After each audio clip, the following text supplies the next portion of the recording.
good morning midlifers. I've not posted a video for a while. We've been busy, we've been on holidays and trying to get back into the swing. So today I've come out to Jewel. We are meeting up with some Sony fanboys and a fangirl over here. And we're gonna see what they've brought out. Okay, so this is Karis. She's new to this channel. Her tagline is Bear Bear Chan. I don't know why she's Bear Bear, she doesn't look like a bear. It's okay, you don't have to look like one. Yeah. But okay. yes, follow me, I do. So she has borrowed the Panasonic S9. So I think it's a marketing thing that they're trying to lend it to creators. So we're trying it out today at Jewel and let's see what she thinks about this camera. You're filming my shot, wait. This is a Panasonic S9. Lumix S9, yes. That's all I know. This is a content creation camera. So you can use it for vlogging. And I guess if you're a vlogger and content creator, you will sort of find that this cam is useful. So because this camera is designed in a compact way, so it's like a mini box, right? So it's easier to bring around. I mean, it's not small to the point where you can put it in your pocket, kind of small, a decent size lah. Yeah, it's a good looking camera lah. Like the design wise, I feel like it looks like a vintage camera, which a lot of young people nowadays would like. Young people, might not be me, but yes, young people. So this camera, right, is basically designed as a content creation vlogging camera. So I guess she is the target audience. No. She's not a target audience because she's young, female, likes aesthetic things, likes taking videos, does content creation, some photography. So why is this not the camera for you? Like, it ticks all the boxes, right? Yeah, it does. Yeah. Personally, I'm a Sony user, so this camera is designed in a way where it has a lot of like, okay, like you see like a few dials here and here, but this is the only two dials it has. Yeah, and there's no like custom buttons or anything. So if you want to do like, I would say like shortcut keys, it's a bit difficult.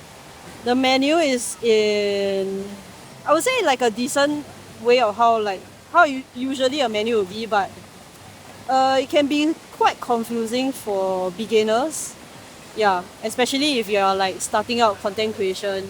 I would say you need some time to figure this out. Okay, so I have tried this camera for a little bit, and so these are my thoughts on the camera itself. It's really hard to hold. The ergonomics is quite poor in my opinion, because once you put a heavy lens on, I'm struggling to actually grip the camera. There's no actual grip on this. They have added a small rig grip over here. It's like a base plate with a small tube in front. So this will give you some sort of thing to grip on. The screen does show colors pretty well and it's bright enough. But it's pretty awkward to hold. As you can see, I'm struggling trying to operate it with one hand. And this command dial over here is just one dial. There's no dial at the back. So you are only limited to having one kind of option to adjust stuff. Yeah. I kept gesturing this just now. Look at this, man. This is not a hot shoe, this is a cold shoe. For those who do not know, this does nothing except mount stuff on. Okay, so just now those two guys, right? Don't listen to what they say, oh shit on things one. So, this camera is actually not that bad. There are advantages, but I'll need time to figure it out. So, you'll give me 3 to 5 working days. I'll get back to you once I find it.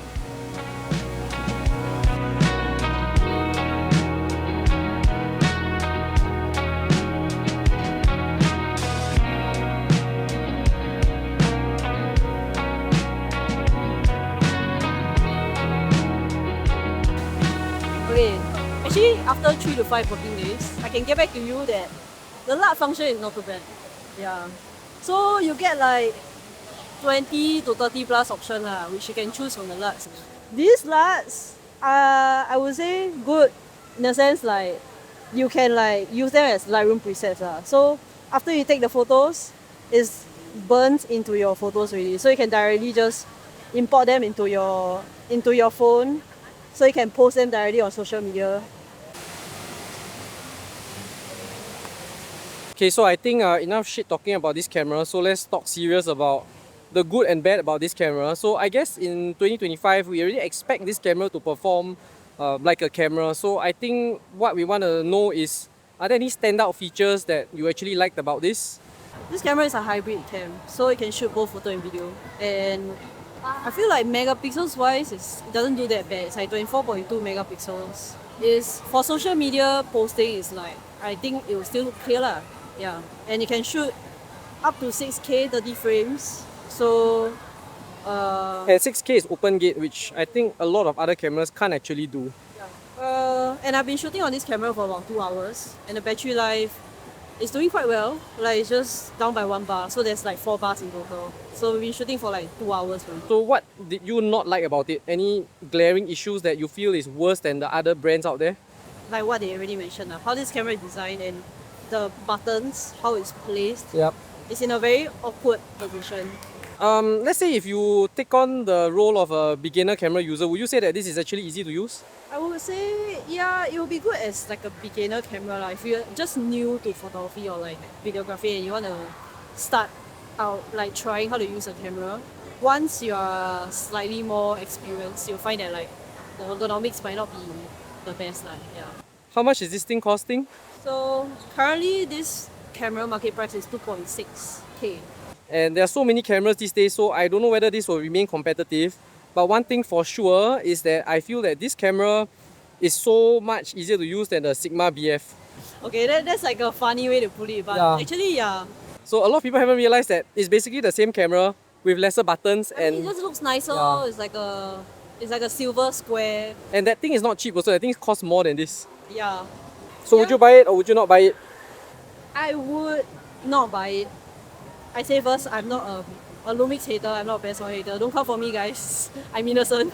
But there's definitely things that Lumix users will like about this camera. I mean, I've tried it myself just now, so So there are some features, but will the features outweigh the drawbacks? That's up to you to decide. Yeah, so obviously we wouldn't be buying this. I still think it's a pretty good camera. You can see from the photos that we have posted, photos are definitely decent, videos are definitely decent. If your photos turn out shitty, it's not the camera, it's obviously the it's a user. skill issue. Yeah, Just add something like every time we always say that cameras are bad and bad. Normally we are talking about functions that don't suit us. yeah. So this camera wouldn't suit most of the people in our demographic, but maybe it might suit you. I don't really have an issue with this camera. The main issue I have is the price. It's always down to the price. This is way Yeah. too expensive for what it is. But I guess if you're using it for more video work, I guess keep this camera because this is definitely not for you. Get something with a proper grip, proper heat management, Even and if you like to take yeah. street photos, this isn't the one for you. I would say this is either a vlogging camera or a travel camera. Yeah, okay, so my hand is really tired because I'm using the 2870 today, so we'll see you in the next video. Bye bye. Hey, that lens is good. You all should buy it.